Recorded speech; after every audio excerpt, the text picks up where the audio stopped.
El vampiro de Moca.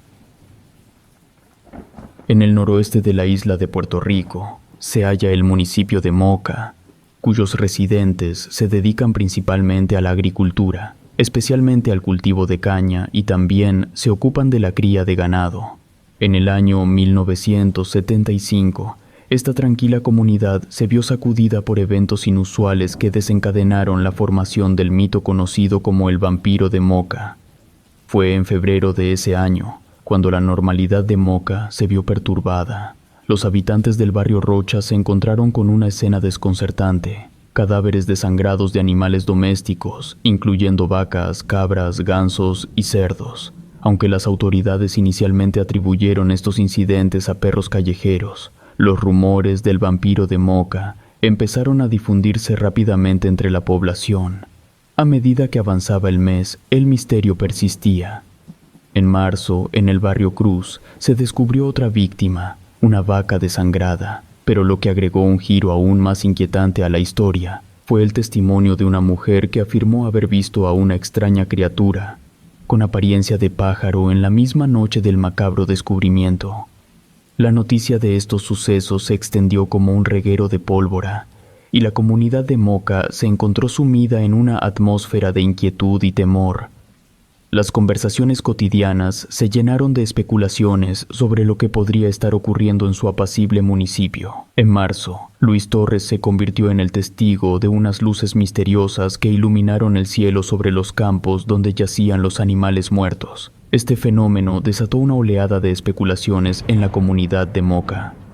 Algunos sugirieron la posibilidad de la presencia de un pájaro desconocido, mientras que otros aventuraron teorías aún más sorprendentes, incluyendo la intervención extraterrestre como causa de estos sucesos desconcertantes. La incertidumbre creció cuando un granjero local informó la muerte de 34 gallinas, sumando un total de 90 animales, muertos en menos de 2 semanas. La preocupación y el temor se apoderaron de la población, y la comunidad se sumió en un estado de alerta constante. Con el paso de los días, los informes continuaron llegando, cada uno más desconcertante que el anterior. Cecilio Hernández compartió su experiencia al afirmar que había visto a un extraño animal peludo, aproximadamente del tamaño de un perro, pero sin cabeza. Esta descripción añadió un elemento adicional de horror a la ya inquietante narrativa que se estaba desarrollando en Moca. Sin embargo, el 17 de marzo, Luis Torres, el mismo testigo de las luces en el cielo, hizo un descubrimiento sorprendente. Capturó el momento en el que 2 serpientes estaban atacando a una novilla. Este hallazgo arrojó luz sobre un aspecto hasta entonces oscuro de la serie de eventos: la posibilidad de que fueran depredadores locales los responsables de algunas de las muertes de animales. Aunque las autoridades y los periódicos atribuyeron todas las muertes a estas serpientes, persistían preguntas sobre la falta de señales de constricción o veneno en ninguno de los casos. Además, no faltaban animales, y ningún cadáver mostraba señales de depredación. Más allá de la pérdida de sangre por un pequeño agujero, los eventos se volvieron más misteriosos. El misterio en torno a los eventos de 1975 en Moca tomó un giro aún más desconcertante el 18 de marzo. Héctor Vega, un criador de cabras, se encontró con una escena desconcertante. 2 de sus animales estaban desangrados y presentaban extrañas heridas en el cuello. La intriga se intensificó la noche siguiente, cuando 7 cabras fueron encontradas completamente desangradas, otras 9 heridas, y 10 más habían desaparecido sin dejar rastro. Cada animal mostraba 2 heridas circulares en el cuello, separadas por 5 centímetros. A pesar de la extrañeza de estas heridas, un veterinario sugirió que podrían deberse a perdigones de escopeta, aunque esta explicación no convenció a los habitantes locales. La trama se complicó aún más cuando se reveló que la noche de las muertes, testigos afirmaron haber visto un objeto luminoso circular, volar a baja altura y dirigirse hacia la finca de Héctor Vega. Describieron la presencia de un ser de baja estatura cerca del suelo, vinculado de alguna manera al misterioso objeto volador. Esta observación avivó el temor y la especulación en la comunidad agrícola, llevando a la intervención de la Comisión Agrícola del Senado y a la orden de la policía local de iniciar una investigación. Sin embargo, el enigma no se detuvo ahí. La noche del 23 de marzo, Félix Vadillo hizo un descubrimiento escalofriante en su corral: un cerdo desangrado con una oreja arrancada y un gran agujero en la cabeza. El veterinario, al examinar las heridas, sugirió que parecían más quirúrgicas que el resultado de un típico ataque animal. Con esta nueva perspectiva, las autoridades empezaron a considerar la posibilidad de la participación de una secta satánica o actividades relacionadas. La ansiedad en la comunidad alcanzó niveles más altos, ya que la teoría de una presencia maligna se consolidaba. No obstante, el 25 de marzo de 1975, la trama de lo inexplicable tomó un giro aún más dramático cuando Juan Muñiz, un obrero de construcción, vivió un encuentro que dejó una marca imborrable en su memoria.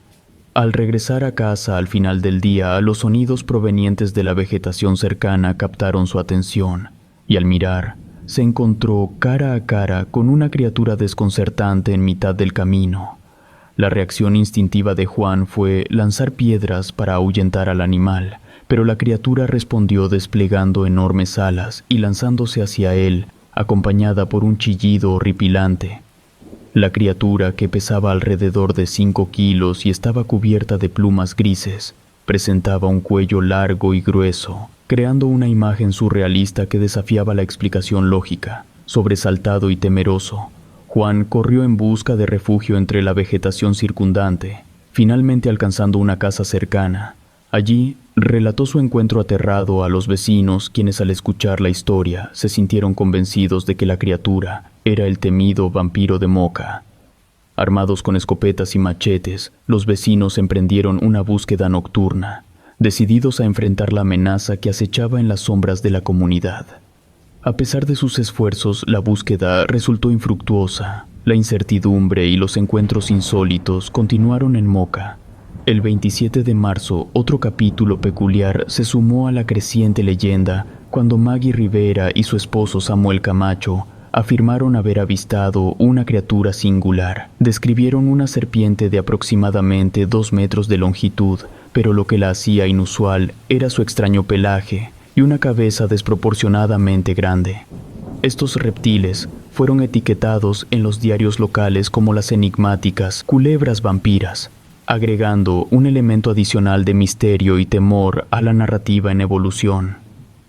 2 días después, el 29 de marzo, los informes de un ave gigante de color gris claro continuaron circulando. Testigos presenciales afirmaban haber observado a este peculiar pájaro atacando a animales y succionándoles la sangre, consolidando aún más la conexión con el mito del vampiro de Moca.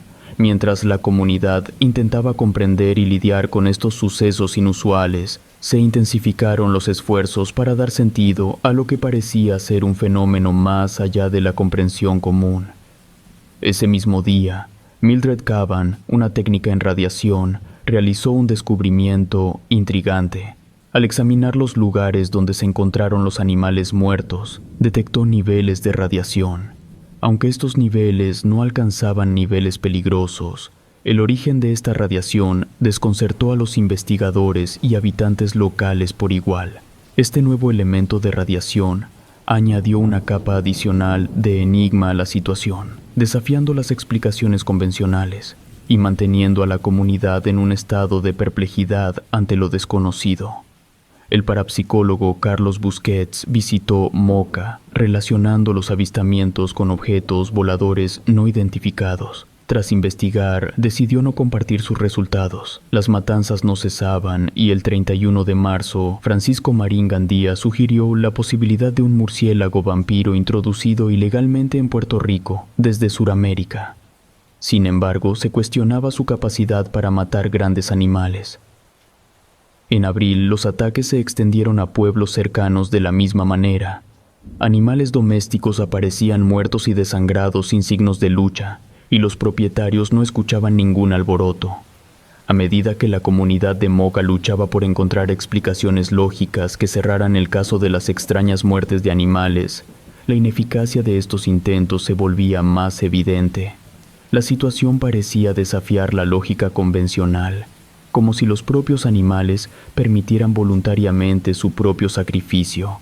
La perplejidad se extendía como una sombra sobre la localidad, mientras los informes de criaturas extrañas no se limitaban solo a Moca, sino que se replicaban en otros pueblos como Ceiba y Aguadilla, desde aves gigantes hasta perros sin cabeza, serpientes peludas y luces extrañas en el cielo. Los informes se multiplicaban, creando un ambiente de inquietud generalizada. Los pobladores, desesperados por proteger a sus animales, formaban grupos de vigilancia, pero a pesar de sus esfuerzos, las matanzas continuaban, con nuevos ataques reportados a diario. En medio de esta atmósfera de desconcierto y temor, el 13 de mayo, un hombre en Corozal vivió un encuentro sorprendente. Se topó con una criatura que desafió toda descripción convencional. Tenía una cabeza grande y redonda, enormes ojos y piel lisa, pero su cola era inusualmente peluda. La criatura emitió gruñidos amenazadores y se deslizó entre la vegetación, dejando tras de sí una estela de misterio. Al día siguiente, la comunidad fue testigo de otra serie de desgracias, con el descubrimiento de 3 gallos, un conejo y 5 cabras desangradas, presentando misteriosos agujeros en el cuello. Este nuevo episodio intensificó la sensación de vulnerabilidad en la comunidad, sumergiéndola más profundamente en la incertidumbre sobre la naturaleza de estas criaturas y la persistente ola de muertes inexplicables que las acompañaba. A principios de julio de 1975, de manera tan abrupta como habían comenzado, los ataques cesaron.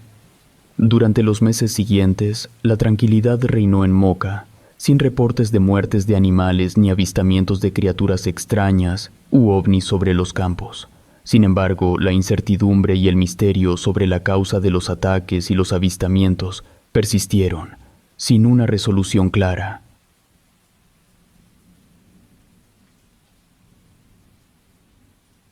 El vampiro de Underprest. Melrose, una ciudad pintoresca en las tierras bajas escocesas, tiene una historia que se remonta al siglo XII. En aquellos tiempos, esta joya de ciudad fue fundada como una comunidad monástica, un lugar donde la vida transcurría de manera tranquila y dedicada a la espiritualidad. La historia de Melrose está entrelazada de manera notable con la abadía de Melrose, un monasterio cisterciense que se fundó en 1136 bajo la iniciativa del rey David I de Escocia. La abadía no solo es un testimonio de la devoción de aquellos tiempos, sino que también es una obra maestra arquitectónica que ha resistido la prueba del tiempo. Sus detalles de piedra intrincados y su magnífico diseño la convierten en un imán para visitantes y una ventana al pasado medieval de la región. A lo largo de los años, Melrose ha experimentado épocas de desafíos y cambios. En el pasado, fue testigo de disputas fronterizas y lealtades que fluctuaban, contribuyendo a su rica historia, llena de acontecimientos. A pesar de esos tiempos tumultuosos, hoy en día, Melrose se presenta como una ciudad encantadora que lleva consigo un legado histórico significativo. Para los turistas, Melrose ofrece más que la majestuosidad de la abadía. Sus calles pintorescas invitan a explorar los rincones y recovecos que han sido testigos de siglos de historias. Los jardines que embellecen la ciudad añaden un toque de serenidad, creando un ambiente acogedor que invita a pasear y disfrutar del entorno. En el siglo XII, la abadía de Melrose era el epicentro de la vida en la zona. Los monjes que llamaban hogar a este lugar construyeron con sus propias manos la primera abadía cisterciense de Escocia, siguiendo las órdenes del rey David I.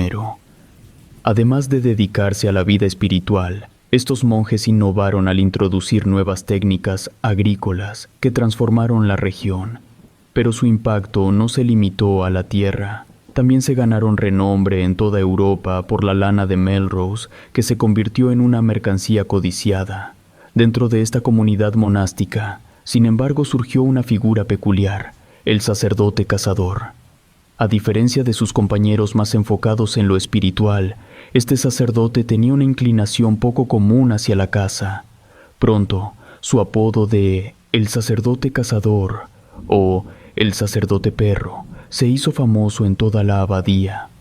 Este personaje enigmático no solo destacaba por su destreza en la caza, sino también por un oscuro secreto que lo envolvía, su supuesta sed insaciable de sangre humana. Las leyendas que rodean al sacerdote cazador hablan de un pacto tenebroso que selló con fuerzas oscuras. Se decía que estas entidades le otorgaron el poder de levantarse de su tumba después de la muerte, convirtiéndolo en un ser destinado a acechar a los vivos. La historia de este sacerdote misterioso añade un toque escalofriante a la tranquila vida monástica de Melrose.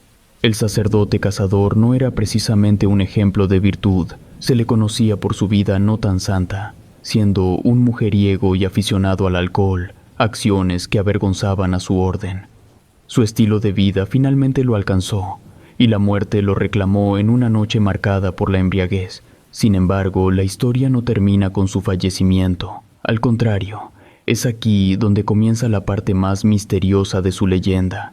Después de su muerte, los aldeanos compartieron inquietantes relatos sobre la presencia persistente de esta criatura solitaria que deambulaba por las oscuras calles y entre las antiguas lápidas de la abadía de Melrose cuando caía la noche.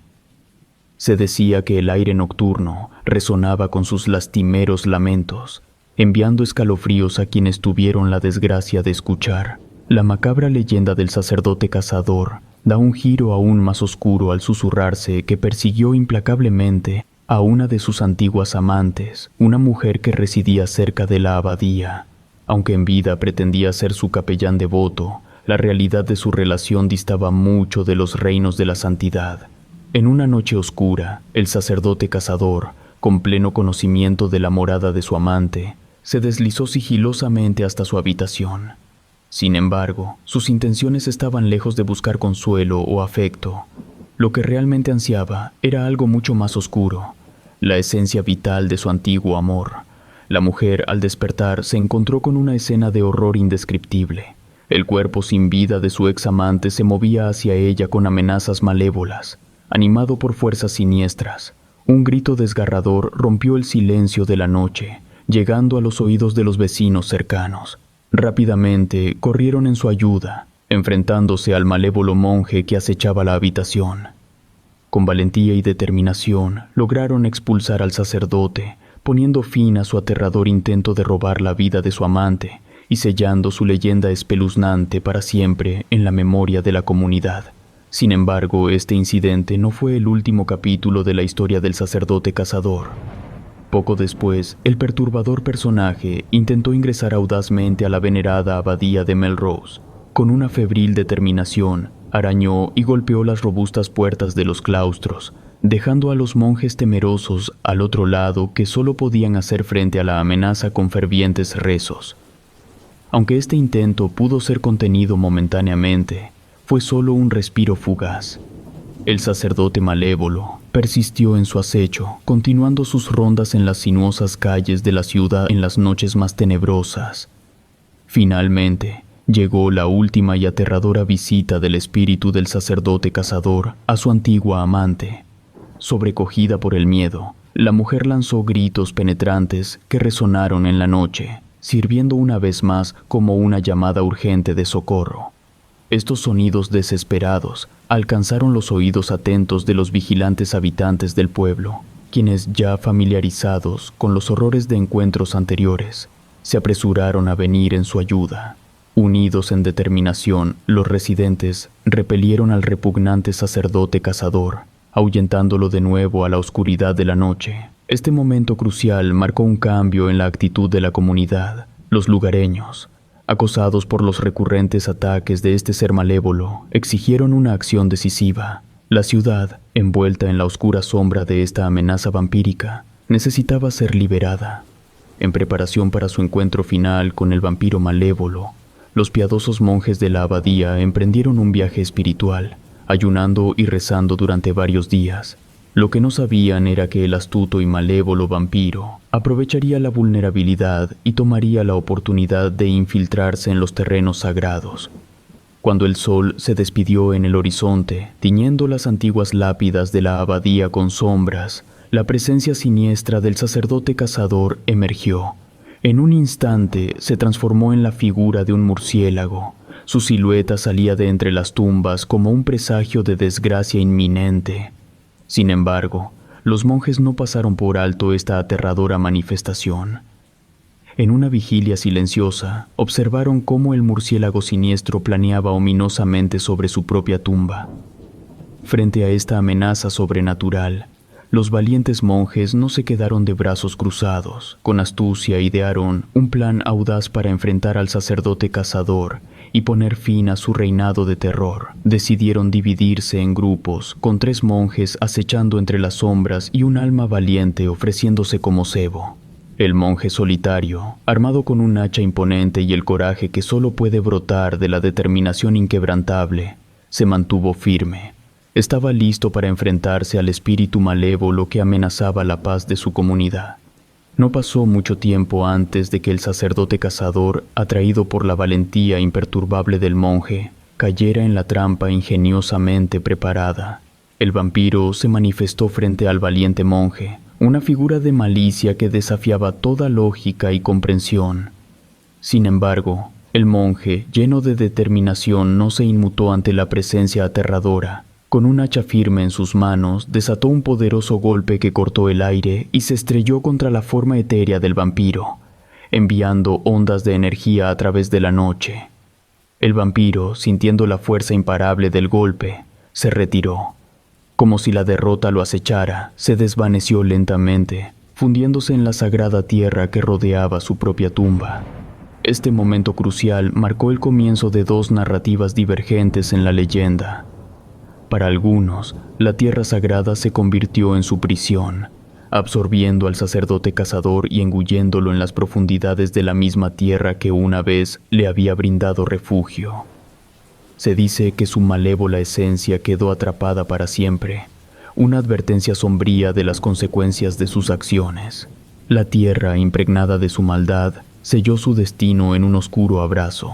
Sin embargo, otra versión de la historia narra un evento más proactivo por parte de los monjes.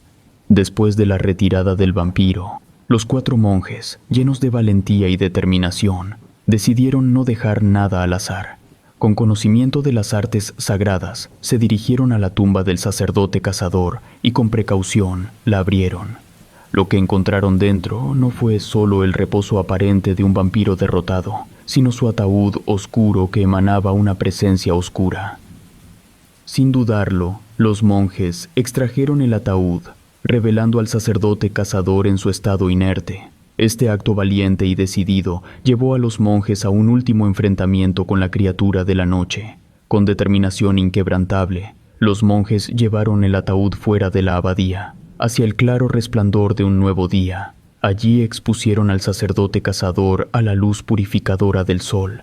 Este acto simple pero poderoso no solo despojó al vampiro de su escondite, sino que también dejó al descubierto su vulnerabilidad ante la luz del día. Los monjes no dudaron en usar esta debilidad a su favor. Con antorchas encendidas, encendieron el ataúd, enfrentando la oscuridad con la luz. Las llamas danzaron y tronaban mientras consumían el mal en su interior, reduciendo el cuerpo del sacerdote cazador a cenizas. Estas cenizas, símbolo de su derrota definitiva, fueron dispersadas al viento, asegurando que nunca más se levantaría de su tumba para aterrorizar la pacífica ciudad de Melrose. Independientemente de la versión que se cuente, la creencia común es que el vampiro, el sacerdote cazador, fue derrotado y puesto a descansar. No obstante, en las noches silenciosas, los lugareños aún cuentan historias inquietantes.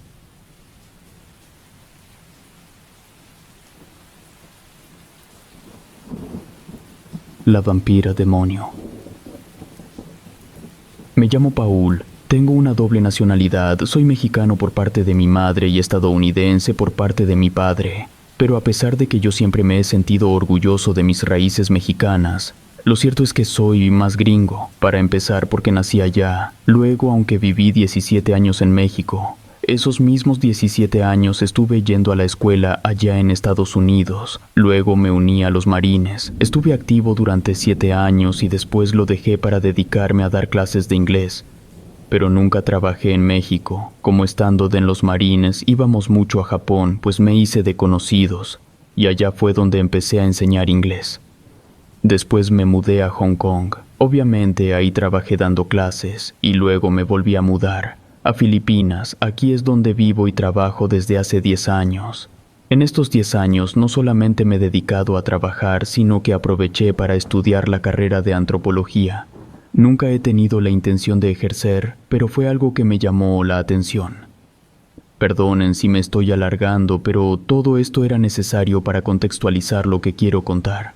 En el último año de la carrera había una materia que se centraba en los rituales, mitos y religiones de aquí de Filipinas. Hubo un poema basado en una leyenda que llamó mi atención. El texto se llama La chica con muchos amores y es bastante popular aquí en las Filipinas. El poema, y obviamente también la leyenda, trata sobre una joven y hermosa mujer se casa a los 16 años. Su esposo, descrito como un joven con sobrepeso, se marchita hasta convertirse en huesos en menos de un año.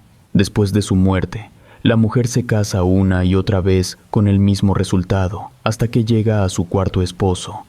El cuarto esposo, temiendo el mismo destino que sus predecesores, tiene miedo de dormir por la noche y sostiene un cuchillo en su mano. Poco después de la medianoche, el hombre siente algo sobre él y luego un pinchazo en el cuello. Apuñala a la criatura encima de él y escucha un chillido fuerte junto con el fuerte movimiento de unas alas. Al día siguiente, encuentran a su esposa muerta no lejos de la casa con una herida de cuchillo en el pecho. Su esposa resultó ser una entidad vampírica conocida como Aswang. La creencia en estos Aswang se remonta al menos al siglo XIII.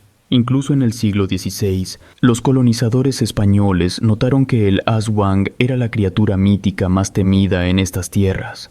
Las historias sobre el Aswang son particularmente populares en el sur de Luzón, así como en algunas áreas de Mindanao y Visayas, especialmente en la provincia de Capiz en Visayas.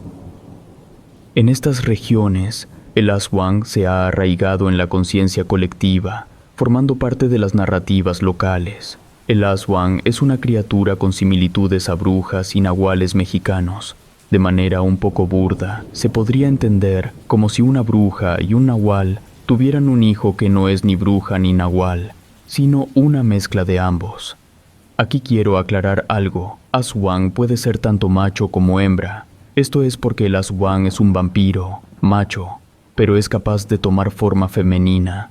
Hace más de 100 años existía una distinción entre decir el Augang y la Aswang.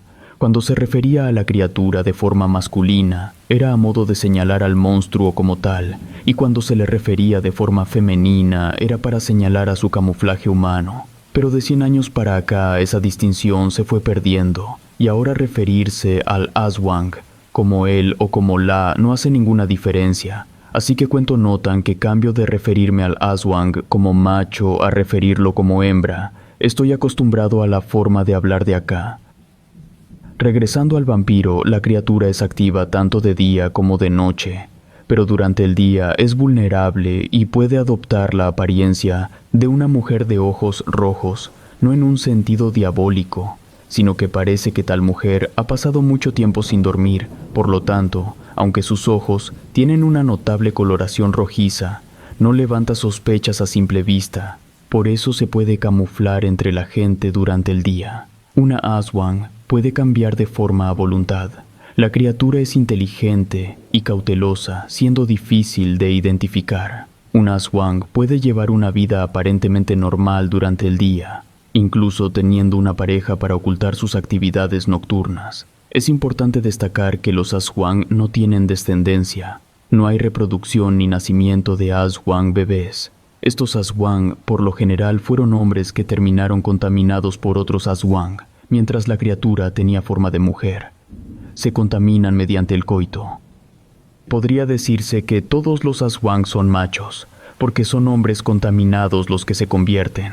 Pero la manera en la que pueden expandirse es hacerse pasar por mujer para contaminar a otros hombres que ellos terminarán tomando la forma de una mujer para infectar a más hombres, y así de forma cíclica. Cada ejemplar de estos seres caza por separado, nunca andan en grupos, ni cuando son monstruos ni cuando toman forma de mujer. Pero no solamente se pueden hacer pasar por humanos, esas criaturas también pueden adoptar apariencias de animales, como perros, gatos, lechuzas y cuervos. Esas 4 formas de animales, al igual que la forma humana, no son solo porque sí, todo tiene una función específica. Ya le dije lo que hacen cuando toman forma de mujer. Ahora, cuando toman forma de perro, es para poder atacar a una víctima durante el día. No necesitan matar. Ellos con dar unas cuantas mordidas les basta para ingerir algo de sangre. Así que cuando son perros muerden y luego salen huyendo para no ser atrapados. Luego, cuando se hacen lechuzas es para vigilar a las personas de las que quieren beber algo de sangre. Teniendo la forma de ese animal, no necesitan acercarse a las personas, pueden estar observando desde el aire.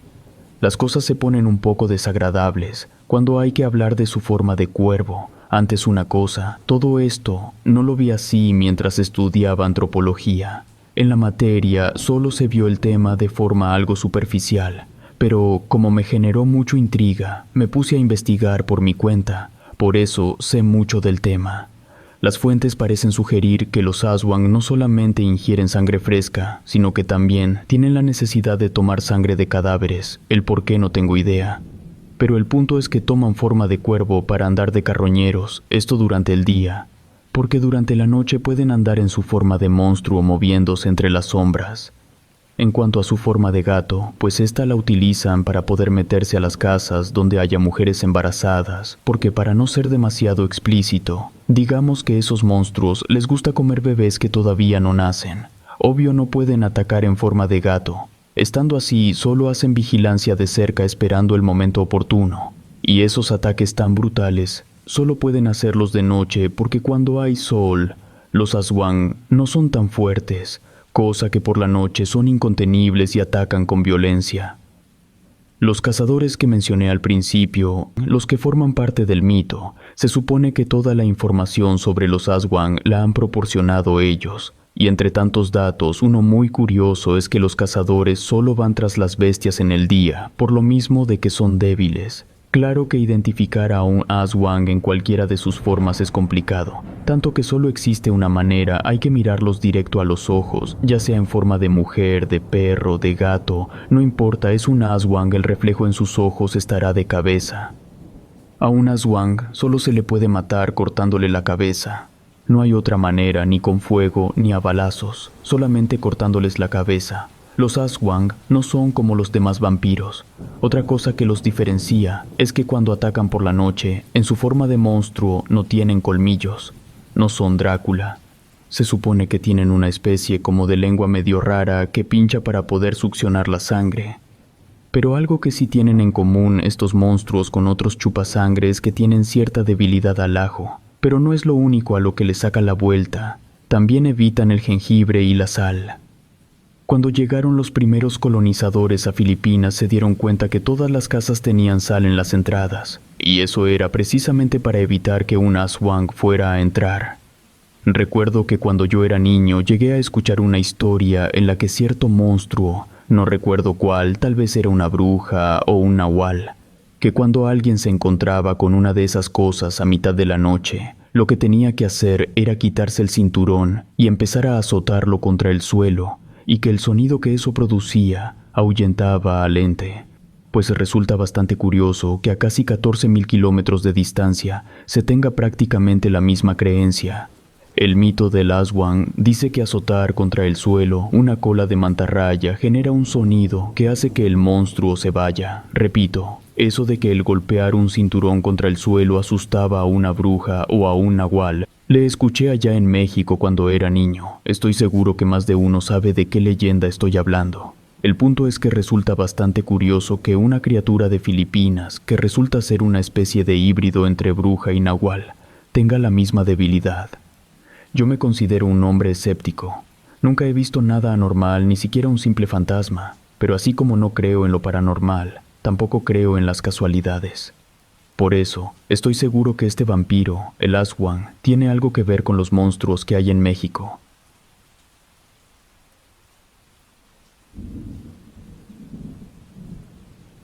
El dios vampiro. En México, la presencia de vampiros ha dejado una marca significativa desde tiempos antiguos, mucho antes de la llegada de los conquistadores. A lo largo de los años, han perdurado en diversas creencias mitológicas, relatos coloniales y leyendas urbanas que han capturado la imaginación del pueblo. Entre las figuras más destacadas se encuentra Camazotz, un dios que ha sido adoptado por varias culturas mesoamericanas, incluyendo a los mayas, zapotecas y mixtecas. Su impacto en la mitología maya es particularmente notable. Camazotz es conocido como el dios murciélago, venerado en Chiapas por la etnia tzotzil, especialmente en comunidades como Sinacantán. Su origen se remonta a un monstruo antropomórfico que era objeto de adoración entre los zapotecas de Oaxaca. Este ser mitológico poseía un cuerpo humano combinado con la inconfundible cabeza de un murciélago. La devoción hacia Camazotz se ha arraigado profundamente en la cultura de la región, convirtiéndose en una parte integral de las tradiciones y creencias de estas comunidades. En la cosmovisión maya, este dios murciélago despierta tanto temor como respeto.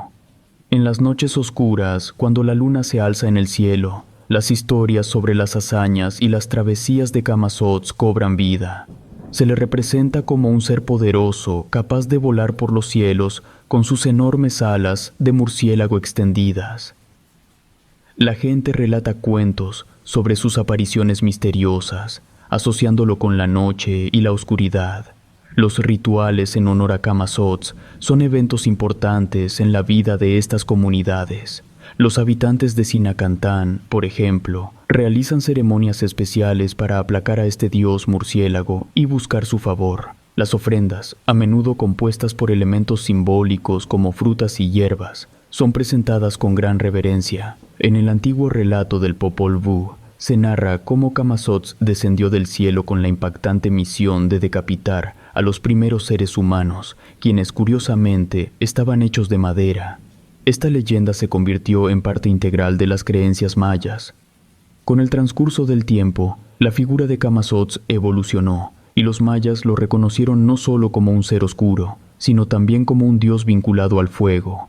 Esta dualidad en su naturaleza, entre la oscuridad y la llama, agregó una capa más de complejidad a la percepción que las comunidades mayas tenían de este dios murciélago.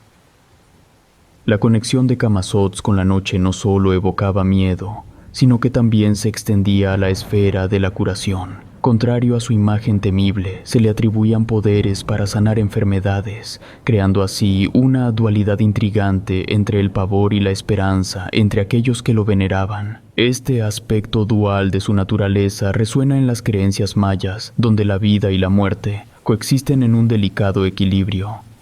Las representaciones visuales de Camazotz se encuentran plasmadas en diversas manifestaciones artísticas mayas, como estelas, códices y vasijas. Estas representaciones detallan características únicas que identifican al dios murciélago, como sus dientes triangulares, orejas con forma de hojas y un apéndice nasal que se asemeja curiosamente a una silla de montar. En los antiguos códices aztecas, la representación de Camazotz cobra vida en diversas formas, en braseros, vasos y silbatos. Los artistas plasman su imagen destacando rasgos distintivos que lo identifican de inmediato. Su boca, adornada con colmillos, es un elemento llamativo, y la lengua, estratégicamente posicionada para cubrir los incisivos inferiores, le otorga una apariencia imponente. Las orejas de Camazotz son dignas de atención, grandes y bien formadas, y garras que parecen diseñadas para adherirse a superficies lisas. El apéndice nasal, con su curiosa forma que recuerda a una silla de montar, añade un toque único a su representación visual. Estos detalles visuales, presentes en las creaciones artísticas de la época, no solo sirven como elementos distintivos, sino que también enriquecen la narrativa al proporcionar una imagen más clara y vívida de este dios murciélago. Los templos navas, con su peculiar forma de herradura, eran lugares sagrados dedicados a Camazotz. En su interior, los altares de oro puro estaban estratégicamente orientados hacia el este, resaltando la importancia de este dios en la cosmovisión de las comunidades que lo veneraban. Estos templos eran espacios de adoración, donde la presencia de Camazotz se sentía de manera palpable, permeando la vida diaria de aquellos que buscaban su favor. La figura de Camazotz no se limitaba solo a su apariencia visual. En las creencias de la época se le atribuían poderes sobrenaturales, como la capacidad de curación y la habilidad de cortar el cordón plateado que conecta el cuerpo con el alma. Esta creencia en su capacidad sanadora creaba una dualidad intrigante, ya que a pesar de su imagen aterradora, también se le veía como un sanador benevolente. La transformación era otra faceta fascinante de Camazotz. Según la creencia, este dios murciélago tenía la capacidad de cambiar su forma, adoptando la apariencia de un murciélago, de un ser humano o incluso una forma intermedia. Esta habilidad de transformación contribuía a la percepción de Camazotz como un dios vampiro. Después de que los españoles llegaron a tierras mexicanas, las criaturas que antes eran adoradas por las culturas indígenas se volvieron monstruos aterradores en las historias contadas por los conquistadores. Los vampiros, en particular, se convirtieron en protagonistas de relatos variados que exploraban distintos aspectos de estas criaturas míticas que tenían sed de sangre. Durante el período de colonización, surgieron historias que hablaban de ciudades llenas de oro, avivando la codicia de los conquistadores que buscaban riquezas. Uno de estos relatos más notables es el de la expedición liderada por Francisco Vázquez de Coronado en su búsqueda de las famosas 7 ciudades de Cibola. Según cuentan las historias, la expedición se encontró con seres de baja estatura que se alimentaban de la sangre del ganado, en lo que hoy conocemos como Nuevo México. Este encuentro con criaturas vampíricas añadió un toque oscuro y misterioso a las exploraciones coloniales, marcando un capítulo peculiar en la historia de la conquista. Las narrativas coloniales no solo transformaron las criaturas mitológicas en amenazantes monstruos, sino que también se entrelazaron con las expectativas y deseos de los conquistadores.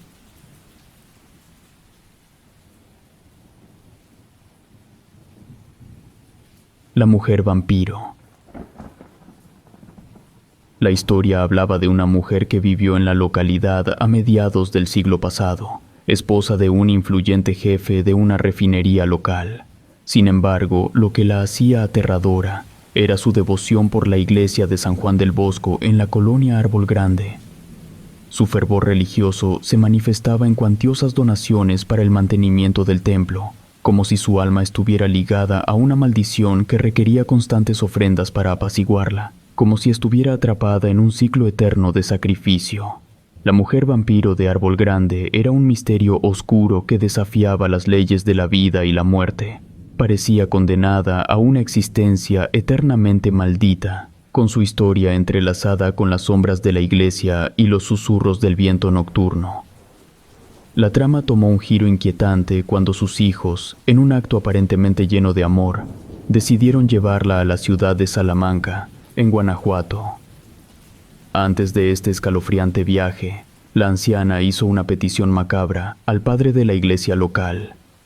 Con una súplica lúgubre, pidió que al llegar su hora final, su cuerpo descansara en los terrenos sagrados de la iglesia. El sacerdote aceptó como si estuviera sellando un pacto oscuro con el destino, tal vez como agradecimiento por su devoción a lo largo de los años. El año fatídico llegó en 1973, cuando la mujer rindió su último aliento debido a la vejez.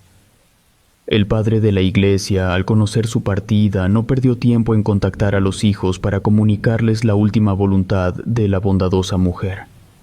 Sin encontrar resistencia aparente, los hijos aceptaron que el cuerpo de su madre fuera desenterrado y llevado de vuelta a Ciudad Madero, donde descansaría en paz para siempre.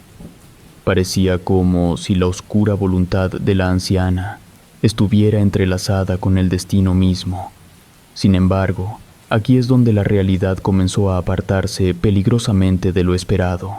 Al abrir el ataúd, se reveló una escena de pesadilla ante los presentes. El cadáver estaba sorprendentemente intacto, desafiando la decadencia como si estuviera marcado por una maldición oscura. La única alteración, un detalle espeluznante que heló el corazón de los presentes, fue que el pelo de la mujer había crecido en mechones grotescos, como raíces de pesadilla que brotaban de su cabeza. Las uñas se habían alargado de manera monstruosa. Parecían garras que buscaban aferrarse a la vida que les había sido arrebatada. Pero lo que dejó sin aliento a los testigos fue el descubrimiento de colmillos afilados, como si la muerte hubiera insuflado una nueva y tenebrosa existencia a su cadáver, como si estuviera en el umbral de una vida innatural. Este macabro hallazgo bastó para que los enterradores y aquellos que se habían enterado de la perturbadora verdad comenzaran a llamarla la mujer vampiro. A pesar de las explicaciones lógicas que intentaban negar lo evidente, el término se pegó a ella como una maldición eterna, como si la propia eternidad se hubiera retorcido a su alrededor, atrapándola en un abrazo frío. A pesar de esta evidencia extraña, el proceso hacia su descanso final continuó sin detenerse. El cuerpo de la mujer, ahora un misterio vivo, fue llevado a la iglesia de San Juan del Bosco en Ciudad Madero. Antes de ser enterrada, se realizó una misa de cuerpo presente que atrajo a una multitud. Parecía como si el espectro de la mujer hubiera atraído a aquellos que querían presenciar su transformación, como si el misterio que la rodeaba fuera un imán para las almas inquietas. La iglesia donde la mujer había sido una benefactora devota estaba llena de personas en vilo. Entre la multitud, el temor se mezclaba con el respeto, como si la sombra oscura que rodeaba a la mujer hubiera afectado incluso a aquellos que la conocieron en vida, como si su presencia se alzara sobre la congregación.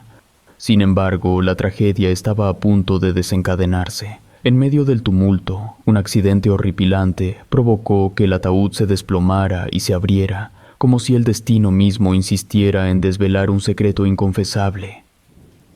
Los testigos, mirando el ataúd, quedaron impactados y aterrados, como si hubieran cruzado un límite hacia lo desconocido. El motivo de su terror: el cuerpo de la mujer había desaparecido. En un instante, la línea entre la vida y la incertidumbre se desvaneció. La conmoción y el miedo desataron un frenesí aterrador que parecía interminable. Algunos presentes, abrumados por el terror, soltaron gritos desgarradores que resonaron en la penumbra de la iglesia como lamentos de almas en pena. Otros, envueltos en un pánico paralizante, se lanzaron en una huida desesperada, como si creyeran que podían escapar de lo inexplicable en esa noche escalofriante. Un pequeño grupo, decidido a la acción extrema, buscó antorchas con la intención siniestra de prender fuego a la iglesia, en un acto desesperado y supersticioso. La situación, ya inquietante, escaló rápidamente, llevando al límite de la locura a esos testigos de lo inesperado. La intervención del ejército se hizo necesaria para sofocar la marea de caos que amenazaba con desbordarse en un baño de fuego e histeria. A partir de ese día, la pesadilla se quedó en la zona como una sombra maldita. Surgieron cuentos inquietantes de personas que decían haber visto a la mujer vampiro, una criatura malévola, volando por los cielos nocturnos, como un espíritu errante en una danza espeluznante. Se hablaba de sus vuelos silenciosos sobre los techos y de su presencia siniestra dirigiéndose hacia la catedral de la ciudad, como si el peso de su maldición la arrastrara inevitablemente hacia lo desconocido. La mujer, ahora convertida en un mito oscuro, infundía terror en la población como si su simple existencia fuera una amenaza. Incluso los niños, seres inocentes, vivían constantemente con miedo, asustados por la idea de encontrarse con la mujer vampiro en las noches oscuras. Cuando la oscuridad caía sobre las calles vacías, los niños se refugiaban en sus hogares, temblando, mientras la noche caía como un manto de pesadillas.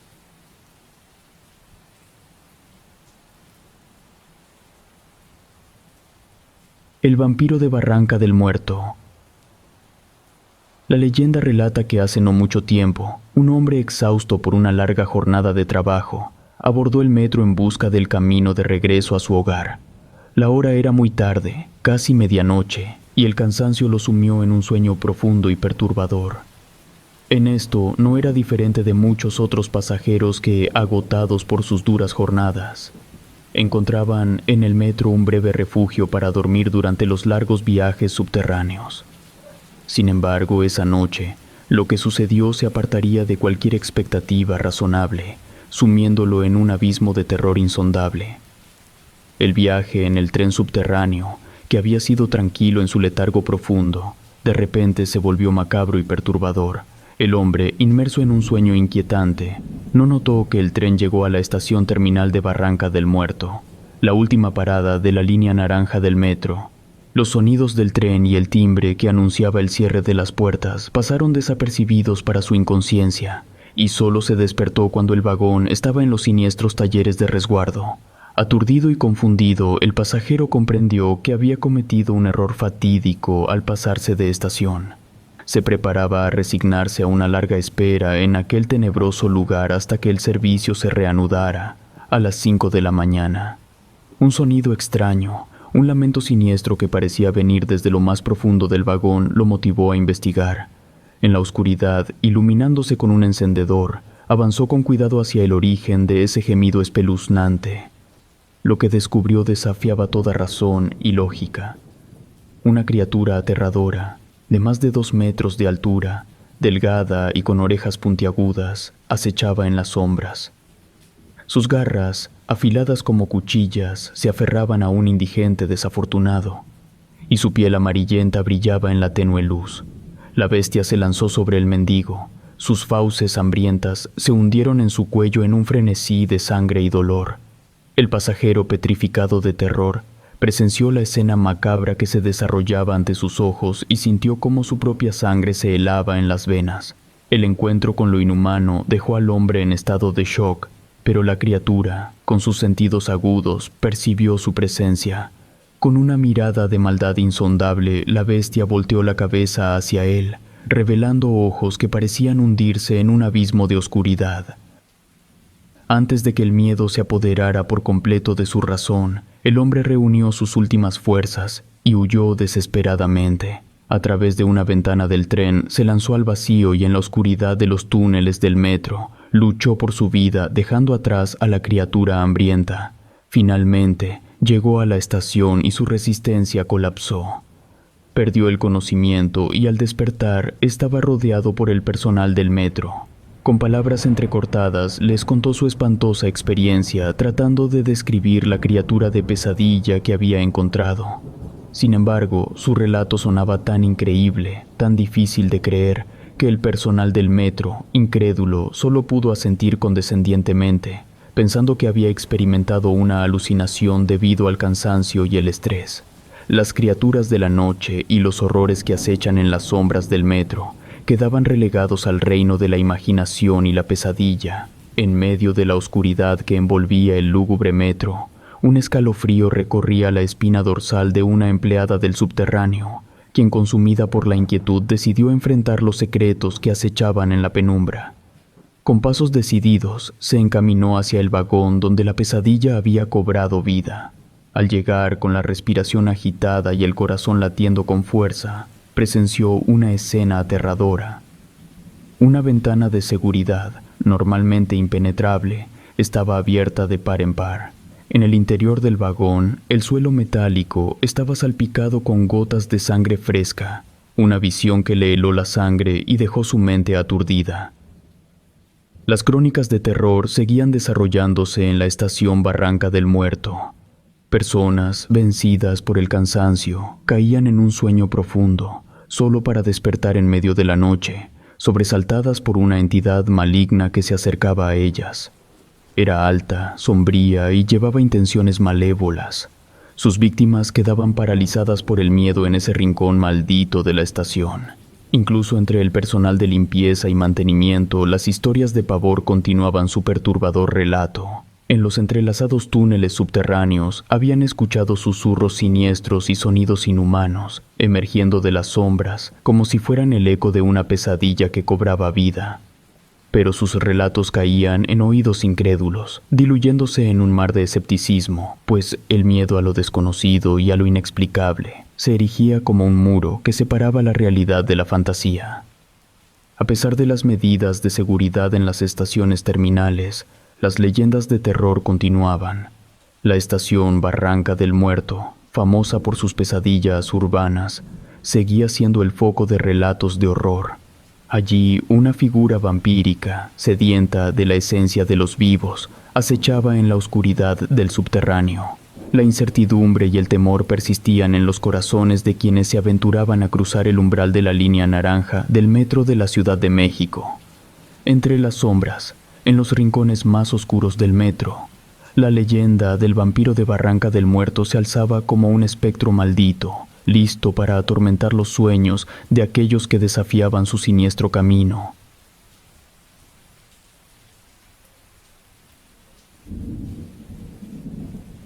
El árbol del vampiro. En la apacible ciudad de Guadalajara, en pleno siglo XIX, surgió un capítulo intrigante con la llegada de un europeo acaudalado de nombre Don Jorge. Aunque la comunidad estaba acostumbrada a recibir a personas de distintas partes del mundo, la presencia de este hombre generaba un aire de misterio. Adquirió una imponente residencia para establecerse en la ciudad, marcando el inicio de una serie de eventos extraordinarios.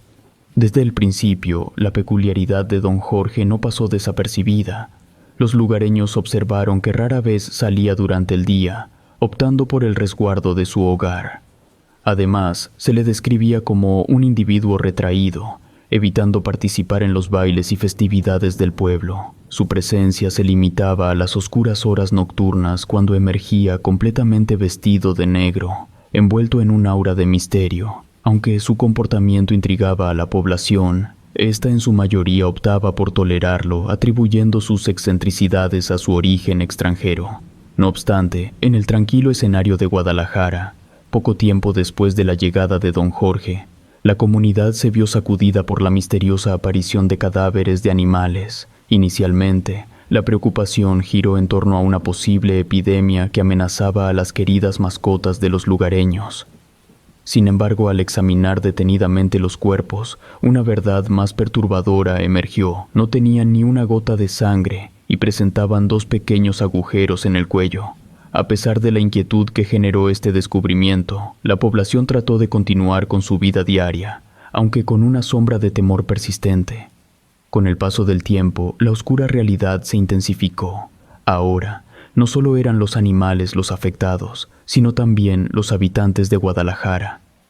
Desapariciones misteriosas de hombres, mujeres y niños se sucedieron durante semanas, para luego ser encontrados sin vida, con los característicos agujeros en el cuello y completamente desprovistos de sangre. El terror se apoderó de la ciudad, sumiéndola en un estado de pánico colectivo.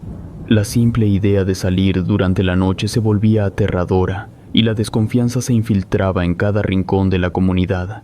A pesar de la atmósfera de miedo que se apoderaba de Guadalajara, un grupo de valientes individuos finalmente decidió que era hora de poner fin a la ola de horror que asolaba la ciudad. Determinados a poner fin a la ola de terror que azotaba Guadalajara, este grupo valiente no estaba dispuesto a perder a más seres queridos. Su deseo ardiente era hacer justicia por todas las personas y animales que habían caído víctimas de los ataques. La comunidad, cansada de vivir con miedo, estaba decidida a no permitir que esta situación continuara. Fue entonces cuando este conjunto de individuos decididos optó por tomar medidas y organizó vigilias estratégicas para atrapar al asesino que sumía a la ciudad en la oscuridad de la noche. Durante varias semanas, el grupo emprendió la búsqueda del responsable sin éxito. Sin embargo, en una noche especialmente oscura, sus esfuerzos se vieron recompensados cuando escucharon gritos desesperados pidiendo ayuda. Corrieron hacia el sonido y se encontraron con una escena aterradora.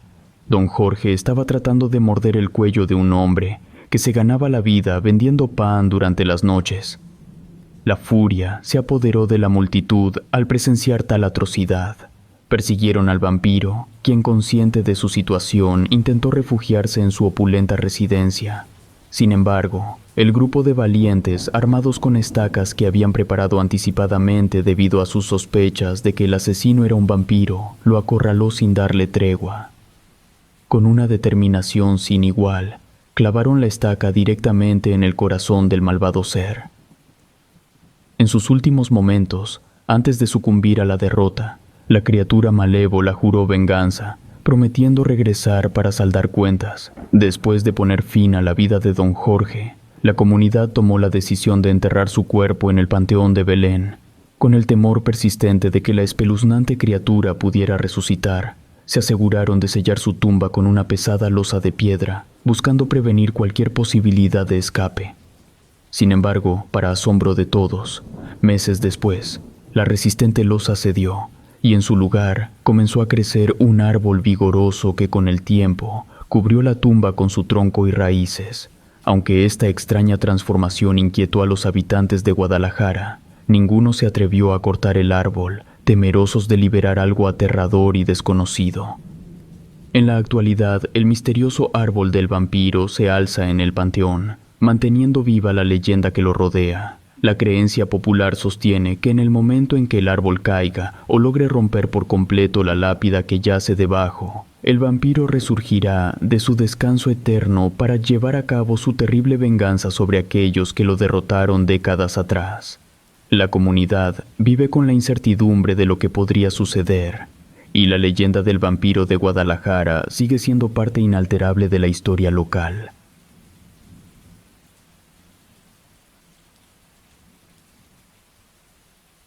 El vampiro de la Purísima. En el apartado cementerio de la Purísima, Baja California Sur, yace la historia misteriosa de Loreto de Blackman, esposa de Arthur Charles Blackman. Su vida estuvo vinculada a una familia rica y secretos oscuros. Su amor con Blackman se convirtió en un matrimonio rodeado de oscuridad y tragedia. Se trasladaron a la Purísima, un lugar remoto y de difícil acceso. Parecía que buscaban esconder su amor bajo una eterna penumbra. Aunque vivieron días que creían felices, su deseo más profundo era tener un hijo. Pero la llegada de este descendiente se anunciaba como un evento sombrío. En 1912, la pesadilla comenzó. Loreto, ansiosa por la llegada de su hijo, empezó a experimentar dolores en su vientre, señales ominosas de un mal inminente. Charles Blackman la llevó a toda prisa hacia la ciudad en una oscura noche, pero no llegaron a tiempo. La desesperación se apoderó de ellos cuando Loreto falleció en medio del dolor, llevándose consigo la esperanza de su futuro hijo. La oscuridad envolvió las vidas de Blackman, quien regresó a la Purísima con el peso de la desesperación. Lágrimas como torrentes caían mientras construía 2 mausoleos blancos en el panteón local, buscando retener a su amada en el frío abrazo de la muerte. Con el tiempo, la gente local comentaba sobre la tristeza y soledad de Blackman. Vagaba sin rumbo en las oscuras madrugadas, vestido de luto, buscando respuestas en la noche. Su figura demacrada se desvanecía entre las sombras, preguntándose por qué el destino le arrebató su razón de ser. Blackman caminaba lentamente por las calles del pueblo, dando la impresión de que la oscuridad lo atrapaba. Su extraño comportamiento generaba temor y se rumoreaba que podría ser un vampiro. La sombra que lo seguía y su apariencia tenebrosa alimentaban el misterio, haciendo que la gente lo viera como una figura aterradora. Pero el miedo asociado con Blackman no se detenía ahí. La oscuridad que lo rodeaba se alimentaba de rumores macabros que aumentaban la inquietud en la comunidad. Se decía que evitaba la luz del sol, como si ésta revelara su verdadera y monstruosa naturaleza. En la penumbra encontraba su refugio, alimentando las sospechas de la gente. Los habitantes contaban historias sobre la inusual afición de Blackman: recolectar sangre de diversas criaturas, ya fueran del bosque o animales domésticos. Guardaba la sangre en frascos etiquetados, formando una colección que infundía miedo. Rumores de rituales extraños y prácticas ilógicas acechaban su hogar, donde las sombras parecían retorcerse y la maldición persistía. Pero la historia oscura de Blackman no terminaba ahí. Después de la muerte de su esposa, desarrolló hábitos siniestros que se tornaron perversos con el tiempo. Aunque no mostraba una malevolencia evidente como chupar sangre o transformarse en murciélago, sus acciones inquietaban a quienes lo observaban desde lejos. Blackman se desvaneció gradualmente de la vista de los habitantes, como si la noche se lo hubiera llevado. Sus apariciones eran raras, y cuando lo veían estaba cerca de un antiguo barco lleno de ataúdes descompuestos, causando temor. Se rumoraba que en uno de esos ataúdes descansaba el cuerpo sin vida de Loreto, su difunta esposa, como si su alma estuviera condenada a vagar eternamente. Pero lo más misterioso era su profecía. Antes de su muerte, en 1921, Blackman dijo que renacería en alguien de la Purísima 100 años después, sediento de venganza. Esta profecía dejaba muchas preguntas sin respuesta. La incertidumbre y el miedo se apoderaron de las noches del pueblo, como si el mal mismo estuviera presente. Una leyenda hablaba de un ritual aterrador para quienes cruzaban las fronteras de la Purísima. Era un rito maldito que obligaba a los viajeros a dirigirse al panteón y dejar una flor en honor a Blackman frente a su tumba. Ignorar este sombrío tributo significaba invocar el acecho del espectro del vampiro Arthur Charles Blackman, una entidad que perseguiría a los desprevenidos durante noches interminables. La gente temblaba al escuchar la advertencia, consciente de que el castigo por la negligencia podría ser una condena eterna de pesadillas y miedo, recordándoles que el terror nunca descansaba en la Purísima.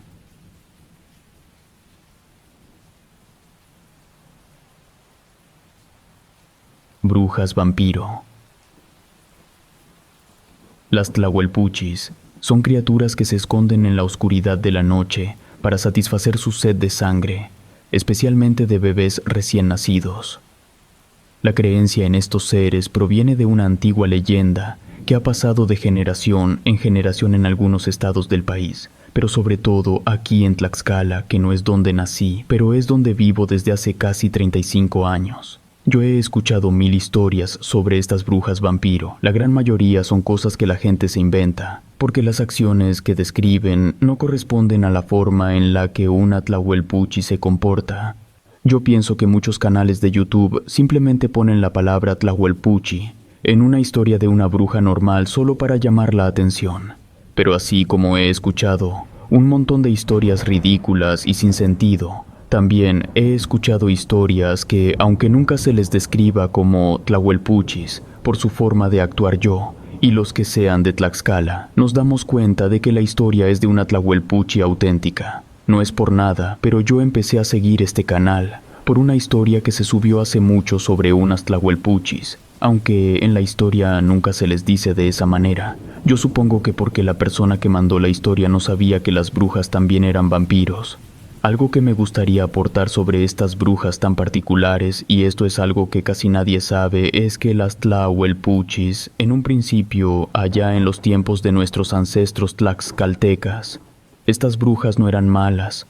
Inicialmente eran mujeres bendecidas por los dioses con habilidades y poderes que utilizaban para ayudar a sus comunidades. De hecho, su nombre, traducido al español, se podría entender como la luz de los dioses o algo parecido. Eran brujas, pero no sufrían de vampirismo. Sin embargo, la soberbia las corrompió, transformándolas en seres malévolos que aterrorizaban a las regiones donde vivían.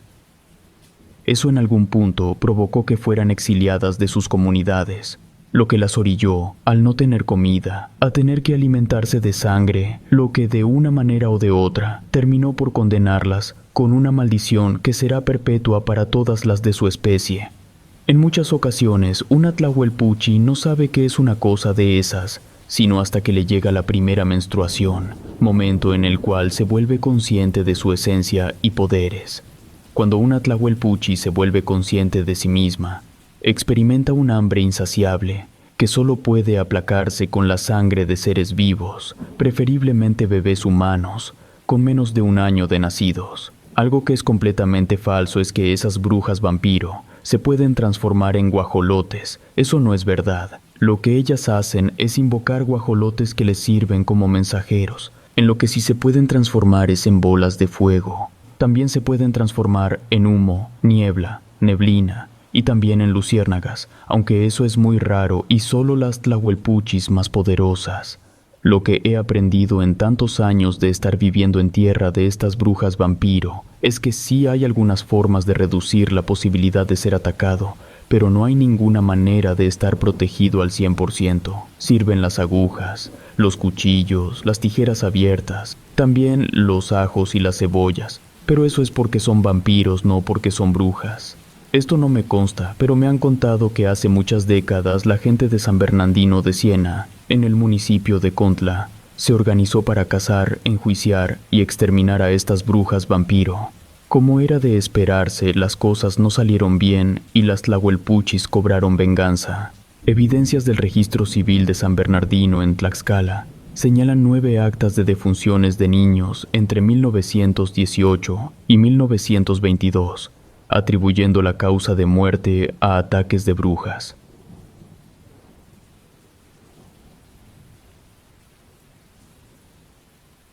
Origen de la historia de los vampiros. En diversas culturas a lo largo de la historia se han compartido creencias sobre vampiros en mitologías y folclores variados, como en Mesopotamia, la cultura judía, griega y romana. Se relatan historias de entidades demoníacas y espíritus sedientos de sangre, considerados como antecesores de los vampiros modernos. En casi todas las culturas existen mitos sobre seres no muertos que consumen sangre, atribuidos a demonios o espíritus.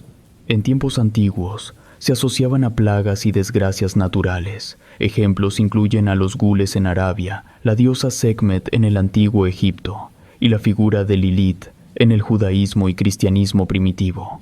Aunque no todos los historiadores los consideran vampiros estrictos, estas leyendas pueden haber influido en el folclore de Europa Oriental. En Mesopotamia, supersticiones sobre demonios que bebían sangre se asociaban a Persia. Figuras como Lilith y la diosa Lamashtu eran consideradas vampíricas, buscando la sangre de recién nacidos y sus madres. En la antigua Babilonia, Lilith era vista como un demonio que consumía sangre, mientras que en Sumeria se asociaba a la mítica Lilitu con la sed de sangre y carne humana. Se encontraban representaciones de estas criaturas en cerámica. Estas leyendas, junto con los términos como Gayu y Utuku, que describen espíritus malignos en Mesopotamia, se entrelazan en mitos greco-bizantinos como Heyo, un demonio femenino que roba y asesina niños similar a las lamias. En la interpretación medieval judía, Lilith se asocia con características vampíricas, dando origen a tradiciones sobre entidades vampíricas llamadas hijas de Lilith. A diferencia de los vampiros tradicionales, Lilith y sus hijas estrangulan a sus víctimas hasta la muerte en lugar de drenar su sangre. En un documento cabalístico del siglo XVII y principios del XVIII, relacionado con las hijas de Lilith, se encuentran instrucciones para construir amuletos y un diálogo en yiddish entre el profeta Elías y Lilith. También se mencionan vampiros judíos más tradicionales como la hija del rey demonio Asmodeo y un anciano vampiro llamado Astría.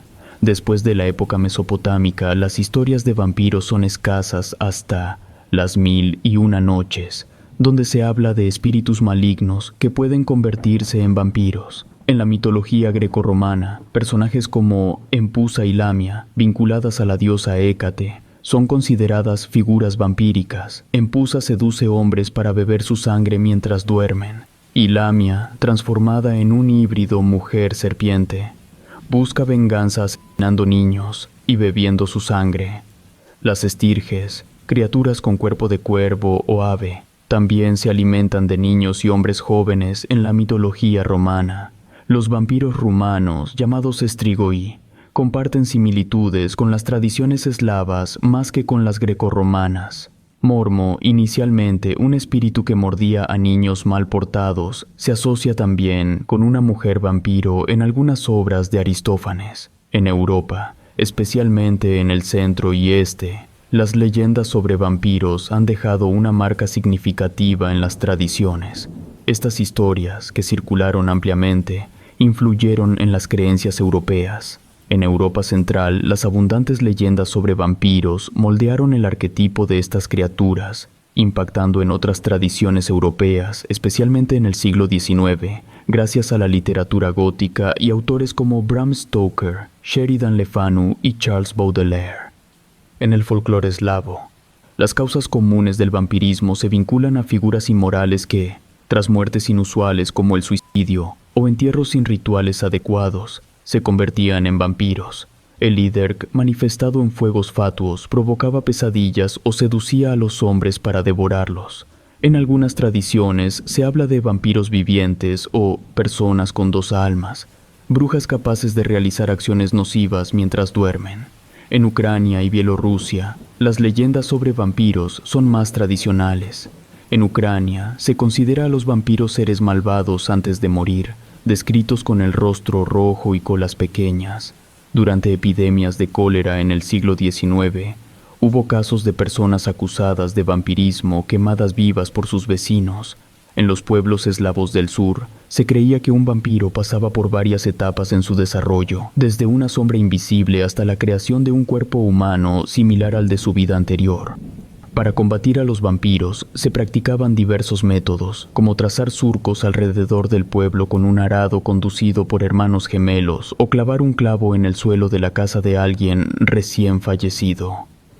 También se clavaban espinas o cuchillos en las tumbas, y la gente subía colinas hacia atrás con una vela y una tortuga para evitar a los vampiros. Otro método incluía rodear la tumba con un hilo rojo de lana y prenderlo hasta quemarse por completo. Gritar frases como «Ven mañana y te daré un poco de sal» se consideraba efectivo para alejar a los vampiros. En la creencia romaní, los Muyo, que regresaban de entre los muertos, eran considerados malévolos y bebían sangre humana, principalmente de un pariente o de la persona que causó su muerte. Aquellos que no respetaban las ceremonias de entierro o guardaban los bienes del difunto podían ser víctimas de los Muyo. En diversas tradiciones sobre vampiros, las mujeres vampiro llevaban vidas aparentemente normales, incluso casándose, pero agotaban a sus esposos con su insaciable apetito sexual. Los vampiros masculinos, por otro lado, podían ser padres, y sus hijos, llamados vampiros, a menudo se convertían en cazadores de vampiros. Cualquier persona con apariencia desagradable o faltante de un dedo, e incluso objetos como perros, gatos o herramientas agrícolas, podían ser considerados vampiros. En la creencia romaní, en Kosovo, los vampiros eran invisibles para la mayoría, pero dos gemelos nacidos en sábado y que llevaban sus ropas al revés podían verlos. En el folclore albanés, la Shtriga es una vampira similar a la estirge romana. Absorbía la sangre de niños como un insecto volador, causando enfermedades graves y la muerte. Se representaba como una mujer con cabello largo y negro y un rostro desfigurado. Esta tradición también se trasladó a Italia con el nombre de Strega. Los vampiros búlgaros, según las leyendas, eran almas en lucha contra la muerte. No proyectaban sombras ni tenían huesos. Debían pasar 9 días después de la muerte y otros 40 días antes de volverse malvados. Para prevenirlo, se encerraba su espíritu en una botella y luego se incineraba. En Grecia, el vampiro moderno, Catacanades, volvía de la muerte para vengarse devorando a sus familiares vivos. Se desarrollaron prácticas para prevenir y combatir el vampirismo, como exhumar a los fallecidos después de 3 años y colocar sus restos en una caja. En Rumania existen 2 tipos de vampiros: los moroi, causantes de pesadillas, y los strigoi, que pueden ser vivos o muertos. Los strigoi vivos son brujas con 2 corazones que envían sus almas por la noche para beber sangre. Los strigoi muertos son cadáveres reanimados que succionan sangre y atacan a sus familias. Se transforman en no muertos después de morir, y diversas circunstancias los destinan a convertirse en vampiros. Los vampiros rumanos muerden entre el corazón y los ojos, y algunas tumbas se abrían después de 5 o 7 años para verificar signos de vampirismo antes de ser lavadas y cerradas. En el folclore serbio se menciona a Sava Savanović, un supuesto vampiro que vivía en un antiguo molino de agua en el río Rogasica, donde atacaba a campesinos. Durante el siglo XVIII hubo un auge de avistamientos de vampiros en Europa Oriental, lo que llevó a desentierros para identificar y matar posibles no muertos. A pesar de ser llamado el siglo de las luces, la creencia en los vampiros aumentó, generando histeria colectiva en Europa. La situación comenzó con presuntos ataques vampíricos en Prusia Oriental en 1721 y en los territorios de los Habsburgo entre 1725 y 1734. 2 casos famosos, Petar Blagojevich y Arnold Paole, fueron los primeros oficialmente registrados. Blagojevich, un serbio, supuestamente volvió después de su muerte, atacando a vecinos que murieron por pérdida masiva de sangre. Paole, un soldado retirado, murió mientras recogía heno, y el pueblo creyó que volvía para vengarse, causando histeria que duró una generación. A pesar de informes oficiales y libros publicados en Europa, la controversia sobre vampiros continuó debido a epidemias de supuestos ataques vampíricos en áreas rurales. La emperatriz María Teresa I de Austria envió a su médico personal, Gerhard van Swieten, para investigar las denuncias. Van Swieten concluyó en un tratado médico y racionalista que los vampiros no existían y que la histeria era producto de la superstición y el barbarismo de la gente simple. Con esto la controversia cesó. La investigación de cuerpos incorruptos reveló que la falta de oxígeno y la fermentación eran las causas. A pesar de leyes que prohibían abrir tumbas, la figura del vampiro persistió en el arte y las supersticiones. En Europa, las leyendas vampíricas se transmitieron, influyendo en países sin tradición propia, como Francia, España e Italia. Desde el siglo XIX, en el folclore alemán destaca la figura del Alp, un espíritu masculino similar a un vampiro, capaz de cambiar de forma y poseer cuerpos. También se mencionan los Nachtseher, más parecidos a gules y zombis, ya que se alimentan de cadáveres y no de sangre. En Pomerania, ubicada entre Alemania y Polonia, se cuentan leyendas sobre los Upier, semejantes a los vampiros eslavos. El primer caso registrado de vampirismo proviene de Nuremberg, centrado en Hurgrando, un campesino decapitado en 1672 por la creencia de ser un vampiro. En la mitología nórdica, los Draugr son no muertos que viven en las tumbas de guerreros vikingos, protegiendo tesoros incluso después de la muerte. Los Draugr son seres sobrenaturales con fuerza sobrehumana y la capacidad de crecer de tamaño a voluntad. En varias culturas, criaturas vampíricas como los Draugr poseen métodos letales, desde aplastar con su voluminoso cuerpo hasta devorar o tragar a las víctimas. Además, desencadenan la locura en animales cercanos, atacan a pastores e inducen demencia. Sus habilidades mágicas incluyen cambio de forma, control climático y predicción del futuro. Prefieren la noche, pero no son vulnerables a la luz, manifestándose con intensa luminosidad desde sus tumbas. El origen de los Draugr no está claro, vinculado a personas asesinadas por ellos. Algunos son inmunes a armas convencionales, requiriendo héroes con coraje. En las leyendas, los héroes enfrentan Draugr que regresan a tumbas, siendo el hierro insuficiente. Métodos no convencionales como decapitación, quema y dispersión de cenizas al mar son necesarios para asegurar la muerte del Draugr.